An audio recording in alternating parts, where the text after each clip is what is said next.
Bismillahirrahmanirrahim. Assalamu alaikum, dear participants. Welcome to this session of self-improvement, the Quran series. We had started to study a passage from Surah Bani Isra'il, the 17th Surah of the Quran, yesterday. Today we are going to study its second part, and inshallah, tomorrow we will finish this whole passage. So today's verses are from 26 to 32. I'm just going to read out the text and translation. وآت ذا القربى حقه والمسكين وابن السبيل ولا تبذر تبذيرا إن المبذرين كانوا إخوان الشياطين وكان الشيطان لربه كفورا. Give to the near of kin his due, and also to the destitute and the traveler, and do not squander your wealth wastefully, for the wasteful are brothers of devils, and the devil is extremely ungrateful to his Lord.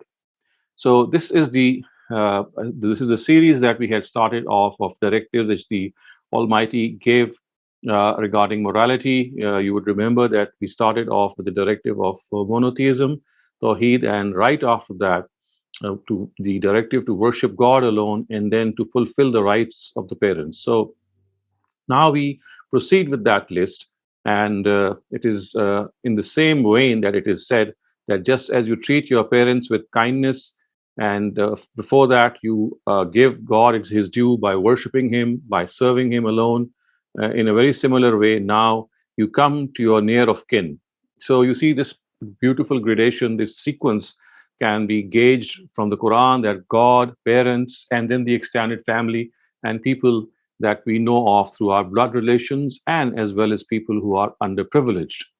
So give to the near of kin his due, and also to the destitute and the traveler. This goes without saying that the section of the society which are deprived of the basic necessities at times, which are not able to make their ends meet, who are in a position of not being able to cater for their own needs. We all know that as far as they are concerned, they are the responsibility of the state that they live in. But at times, the state is also not able to fulfill its responsibilities, and it asks for charity from its citizens, and the citizens are also, as a result, not only they give this extra charity, but they also give directly to those in need. So this is what is being said here, that don't forget your near of kin and the destitute, people who are needy, and the traveler. So as far as the word traveler is concerned, it might not be something that we may be used to, but in the times of the Quran, a traveler and a person who would go from one place to another would be in a lot of bother. He would be in a lot of discomfort. He would be at the mercy of the people who would be living in the next city. It's not always the case that you would be having places to stay or friends or relatives there. So you would be generally at the mercy of the people who would be living in that city.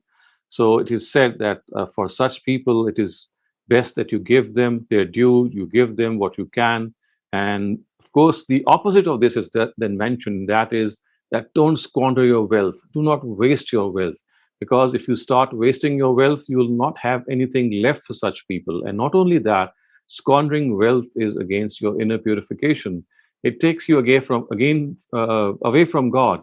It makes you a person who shows off his wealth, or a person who is not careful about the treasures which we have from the Almighty. And if the Almighty has given us in abundance, then instead of squandering that wealth and those assets, the obligation that we owe to them is to share them with other people, is to have them at the disposal of other people. In fact, the Quran has told us at one instance that if we save up wealth, which is besides our personal and private and business needs, whether of the present or of the future, and if we still save that money, or we still tend to gather that money or accumulate that money, then this is something which is really, really despicable in the eyes of God. And on the day of judgment, this wealth would be heated, these assets and these coins of gold and silver, which are in excess of our personal needs, whether of present or of future, of our private or our business needs. And it will be used to stamp the bodies of people who had hoarded them. So hoarding wealth is something which the Almighty has said it's a proscribed thing.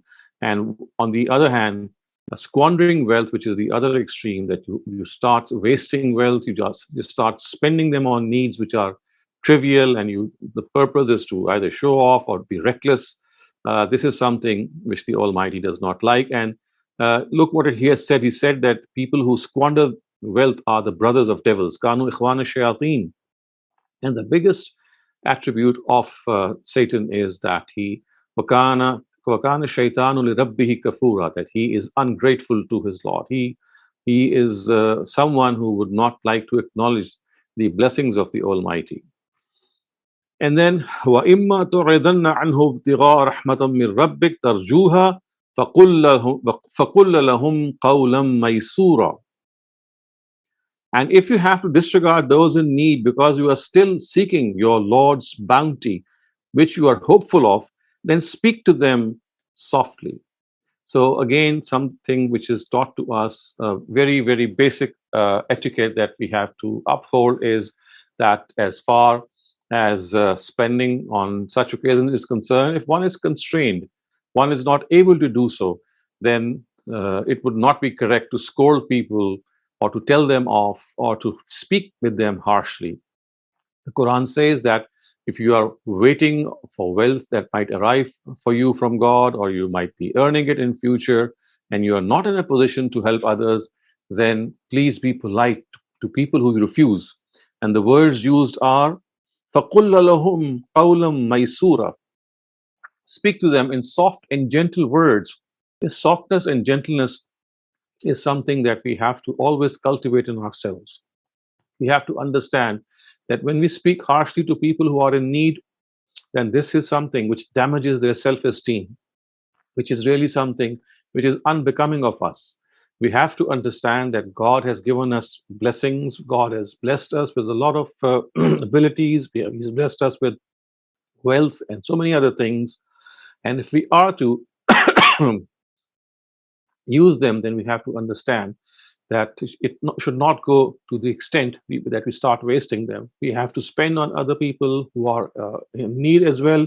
And at the same time, if we are waiting for some of the money that you would like to spend on others to arrive, then the thing that we have to understand is that we have to speak to them in very polite terms. We refuse them in a very polite way. ولا تجعل يدك مغلولة إلى عنقك ولا تبسطها كل البسط فتقعد ملوما محسورا. Neither tie your hand with the neck, nor leave it totally loose, that you earn reproach and be reduced to indigence. So again, moderation is being taught here. Neither tie your hand to the neck means don't become stingy. And the other opposite is that you start spending on all sorts of things. وَلَا تَبْسُطْهَا كُلَّ الْبَسْطِ, that you totally, lose control, and you earn reproach, which means that, of course, when people come to you, then you're not in a position to help them. So you see, God Almighty would like us to save not only for our personal needs and, of course, our future and present needs, but also to save for charity. Because this is what the Quran is telling us here, that look, when the time arrives that you would like to spend in charity, just because of squandering wealth, you are not in a position to help out other people. So save for the purpose of helping out it also. Otherwise, you will end up in reproach. You'll end up being blameworthy. And of course, the middle point has to be adopted, which is moderation. We must not go to extremes. And in both cases, we have to understand that as far as wealth is concerned, it's always good to understand and to realize that we must not shy away even if we have little to give to other people. Shying away if we have little to give to other people at times gets the better of us, because we think that if we don't have enough to share, then we feel a little ashamed. But this is not what God wants us. He wants us to spend whatever we can for His cause, for the needs of the society. And it's not the amount as much as the intention and the availability of that amount is concerned, and our willingness to spend it. So moderation, of course, is something which is championed by the Quran. But at the same time, this should not be a reason for us to shy away if we have a small amount to give for the cause of God and for the needs of the society. And then, Inna rabbaka yabsutu rizqa liman yasha'u wa yaqdir innahu kana bi'ibadihi khabiran basira. It is indeed your Lord who gives abundantly to whomsoever he pleases and sparingly to whomsoever he pleases. He surely is aware of his servants, he is observing them. So the Almighty has sounded this assurance also, and it is also a sort of warning that whatever He gives out of His own wisdom. At times He gives abundantly, at times He gives sparingly, and He gives abundantly to those to check if they share whatever they have, and He gives sparingly to those if to check if they're still out of their gratitude to God, are they're still thankful to Him, and at the same time, whatever they can spare from that small amount, they don't withhold that amount. So, has to be something which we always cherish, that to spend for the cause of God, spend for the poor, and spend for the needy should always be something which should be part of our life. In fact, we should be looking for opportunities to find people who we can reach out to, who we can help.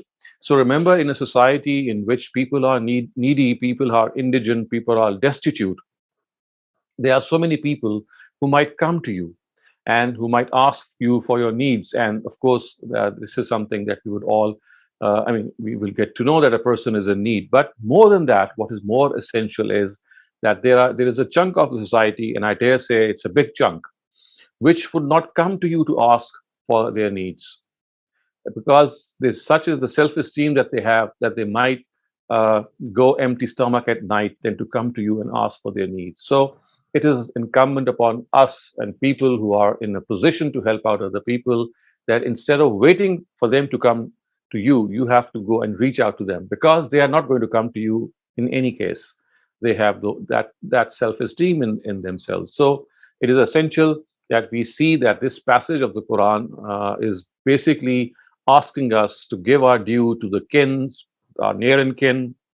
And of course, we also have to understand that this charity, as is the famous adage, it begins with home. So charity begins at home, which means that we have to start off with our nearest relatives, we have to start off with our parents, we have to start off with our closest relatives, and then from the next closest to the next closest, we move on. And another thing which the Quran has mentioned elsewhere, when it speaks of charity and the way it has spoken of here, is that no display of wealth or no display of spending in the way of God should be made. So, at another instance, which is very close to what the Quran has said here regarding charity, the Quran tells us, "La tubtilu sadaqatikum bil manni wal aza," which means that believers, you should not render your charity as useless by reminding others of your generosity. So reminding others of one's generosity also is something that we have to take care of, and we must not keep on reminding people for what good we had been to them. So this is something which would of course be against the very objective for which we are required to spend. So this spending is between oneself and one's God. However, if we start reminding other people of these favors, then it just loses its whole utility. And at the same time, we have to realize that we must also not show off this charitable behavior, this generosity. So flaunting generosity and flaunting this behavior again is unbecoming. So this passage, this particular passage that we have just studied today, it has generally given us this message that we have to devote ourselves, the wealth that we have, which we can spare for the society that we live in. We must be moderate in our spending. And also, we have to realize that our closest relatives are the ones who have the most right on us. So we have an obligation to them. And at the same time, this passage also tells us that we have to save for spending. So just as we save for other needs, we must save for charity as well, so that whenever someone comes up with his need or her need, we are in a position to spend it. And also, we must not complain to the Almighty, because it is the Almighty who gives sparingly and abundantly according to His wisdom. Whatever we have, whether it's in abundance, whether it's in scarcity, we have to spend whatever we are able to and must not withhold that. So this brings us to an end to this session of this of today, and also, inshallah, to this passage, second part, and tomorrow we'll take up its third part. And now we can open up the question answer session. Assalamu alaikum, everyone.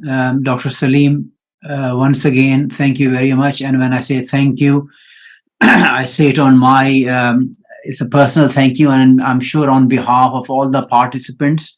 A lot of work, effort, and energy goes into preparing these talks, which you do for us.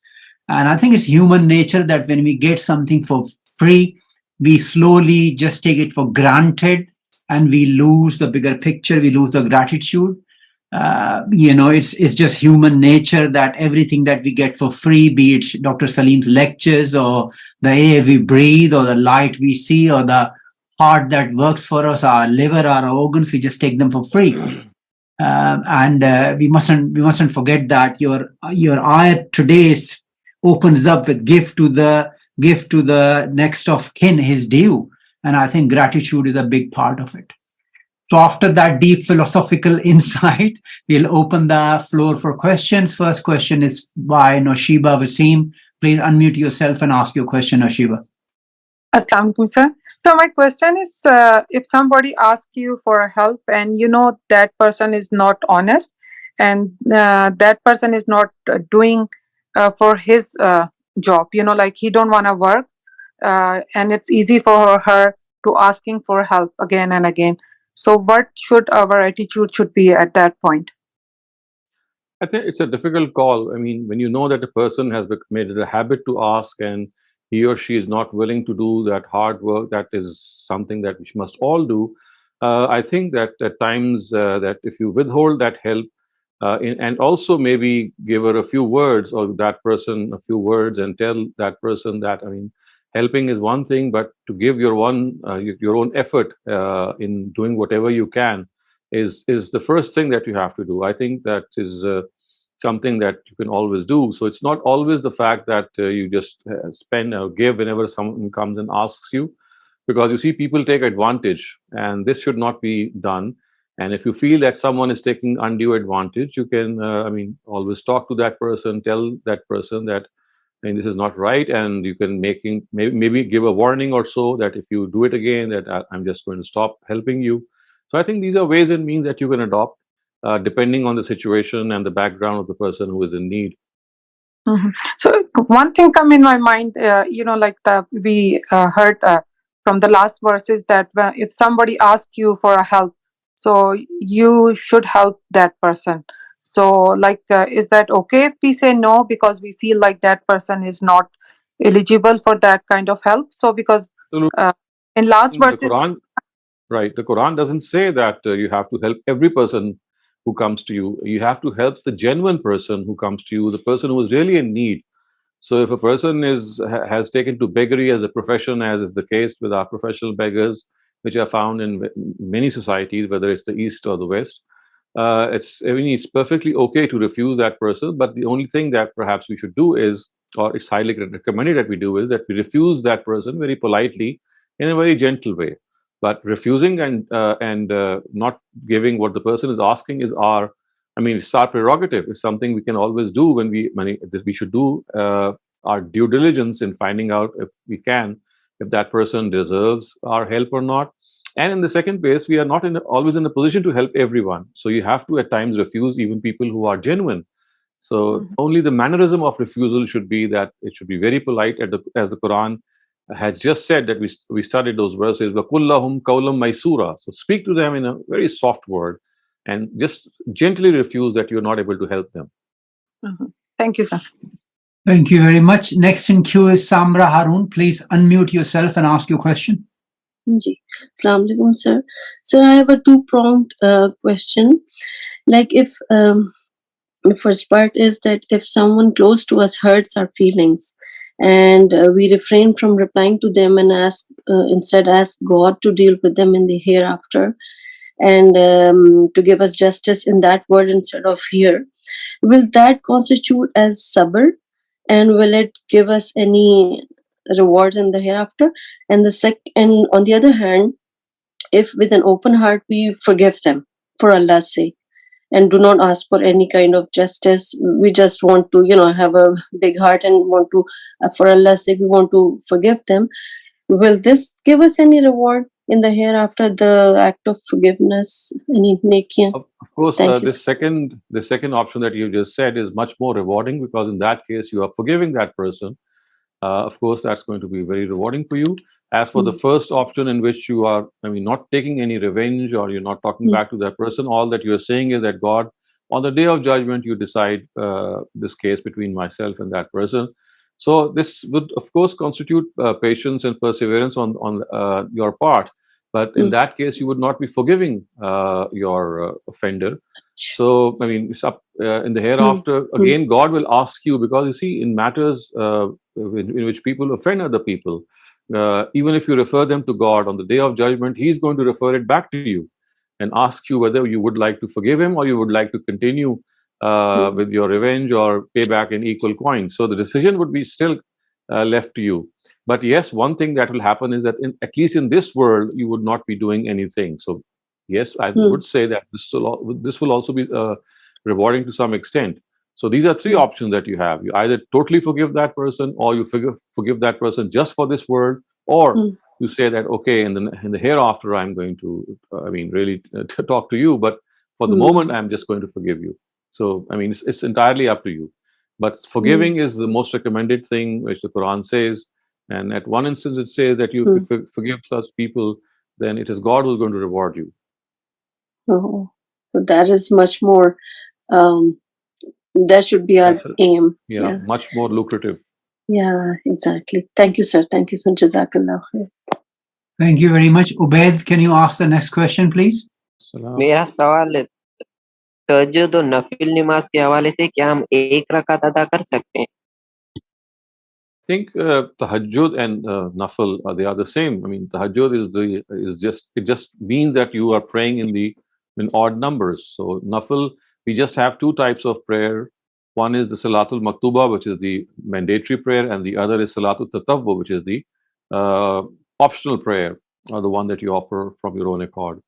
So witr is the number of rakats that you pray. If you pray witr, it's going to be an odd number.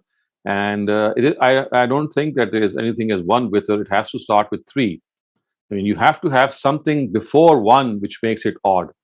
So when the Prophet has said awtir bi wahida, when there is this saying that you make your even rakats odd by a single rakat, he actually says that you offer a third rakat.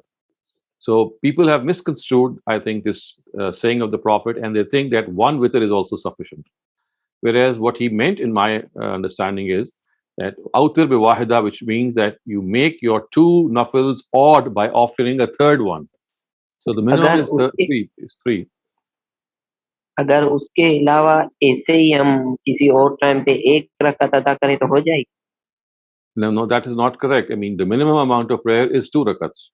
Okay, thank you very much. Moving on, next question is from Baran Nashur. Unmute yourself, please. My question was about, I live in the Netherlands, and it is very difficult to get your hands on halal meat. And the halal meat that is available in my area, it is questionable if it's actually halal slaughtered in a halal manner. They say it is, and they have like certain certificates, but it's not very clear, if you understand. So what should one do if we are in this situation? Is it then bad if we consume non-halal meat? Well, in the first instance, there has to be some reason for you to distrust their certificate. Unless you are very sure, just having a doubt is not sufficient. I think in most cases, if they give you this assurance, either through written or maybe an oral assurance that this is halal meat, I think you should trust them. Unless, of course, there is something or some evidence that comes up. Other than that, if this is the case, if you think that it's very doubtful and it is better to leave it, then I think the option that you have is to eat vegetarian food or maybe eat fish. But this is not reason enough for you to consume non-halal food. Okay, yeah. The reason was that I have someone who works at the slaughter, and he told me that the imam comes once a day to say the dua for all the animals for the entire day, and I don't think that makes it halal for every single animal that's slaughtered. So as I said, this is something of a detail which a worker has told you. He could be correct. He could be talking about a single slaughterhouse. There are so many other slaughterhouses as well. So I think what perhaps you should do is you trust the certificate or the or their assurance in this regard. And if you think that is, I mean, doubtful, then as I said, the other option is to eat vegetarian food or have fish. All right. And one other question I heard from another scholar that he said if you live in a Christian or Jewish country, you can eat their meat. But is that correct? Well, you can eat their meat if it is slaughtered in the proper way. So, I mean, as far as the Jews are concerned, they eat kosher, and kosher is slaughtered in the proper way. But the meat which is slaughtered by Christian brothers generally is not, I mean, done in the way that has been prescribed by the Quran and by the Sunnah of the Prophet, which means that you have to slaughter the animal not only by taking God's name, but also to slaughter them in a way that all the blood flows out. So this is something which they don't do. So, I mean, if you're living in a country like where Jews and Christians are in abundance, so unless you are consuming meat from the Jews, which, as I said, is absolutely perfect or okay, taking meat from the Christians, because we know they are. I mean, this is something which they express openly, that they don't slaughter in the name of God, and they stun the animal also at times. So therefore, it's not permissible to take meat from them. All right. Thank you very much. Okay, thank you for that question. Next one is Naveed Irfan. Fire away your question, please. अस्सलाम वालेकुम वरहमतुल्लाह। वालेकुम अस्सलाम। जी doctor साहब, ये जो 3 रकात वित्र है, इसमें कुछ मतलब हिकमत बताई गई है कि इसको 3 क्यों पढ़ते हैं? What we have been made to understand is that God is one, and He prefers odd numbers. I mean, because He Himself is an odd number, one is an odd number, so it is I mean, something that He likes, that things should be odd. So therefore, precisely for this reason, we have the day's prayers end on an odd prayer, which is the Maghrib prayer, which is 3, and similarly we have the night's prayer end on an odd number, which is a tahajjud prayer. Of course, it could be 3, 5, or 7, or any odd number. So the hikmah that comes to mind is that the Almighty Himself prefers odd numbers because He Himself is an odd number. तो फिर मतलब फिर 4 रकात नमाज़ें होती हैं ज़ोहर में, असर में, इशा में, I mean, फजर this में 2 doesn't होती mean हैं। that every rakat or every namaz has to be in odd numbers. It is just, I mean, it's just a reminder. It serves as a reminder that God is one. So you see, reminders are always subtle, and they're always meant to be like a symbolic expression of things. So when things become symbolic, it's not that you have to do it all the time. जी, शुक्रिया। बहुत शुक्रिया, thank you. Next question is from Samra Harun, please. Assalamualaikum, sir. Sir, on the question of zabiha meat, is hand slaughtering a must, or machine slaughtering is fine as well if it's done the halal way? Yeah, of course, machine slaughtering is fine if it is done in the right way. It's not that you have to slaughter it by your hand. I mean, this is any way of slaughter can be adopted as long as the conditions are fulfilled. Yeah. The certificates, most of them, the certificates say slaughtered by zabiha process, but some have started labeling them as hand slaughtered, and many Muslims consider it more authentic that, oh, this is hand slaughter, so this is consumable for us. I mean, there's no difference between hand slaughter and machine slaughter as long as the conditions are met. Thank you very much. Tariq Javed, please ask your question. Doctor, my question is not regarding the charity, it is regarding the earnings. And my question is, in fact, on behalf of the youngsters, they should be thinking to be rich in their life, or should they be contented if they are good enough to be rich? I mean, to be trying to be wealthy is a bad idea or a good idea? We have to, talk to them in a way that we tell them that as far as earning wealth is concerned, there's nothing wrong with it. However, if there is a clash between the priorities of the hereafter and this world, we should always prefer the hereafter. I think if this priority in life is somehow they are made to understand this, then if they earn money and they live in a in a lifestyle in which the earned money is not only spent on their own self, but is also shared with them, by them with other people who are underprivileged. So it is nothing wrong with that. I mean, earning money as a target is something which at times makes you oblivious of your responsibilities. But to be a person who would like to be a rich person, there's nothing wrong with this, I would say, objective. But as I said, if this objective is clashing in any way with the priorities and the requisites of the hereafter, then they should be told that, I mean, it should be kept subservient to these needs. Well, I would tend to think that, as you said, if you meet all the criteria, you earn halal, you make all the efforts for halal, and you do all the charities, and you all are doing the good deeds with the poor people. It gives you an opportunity to donate more, to do more charity. So in that way, there's nothing wrong with that. Yes, there's nothing wrong with it. Okay, thank you, sir. Thank you, Dr. Saleem. We have a question. Do we have time for one more written question, or do you want to leave it till tomorrow? So we have time.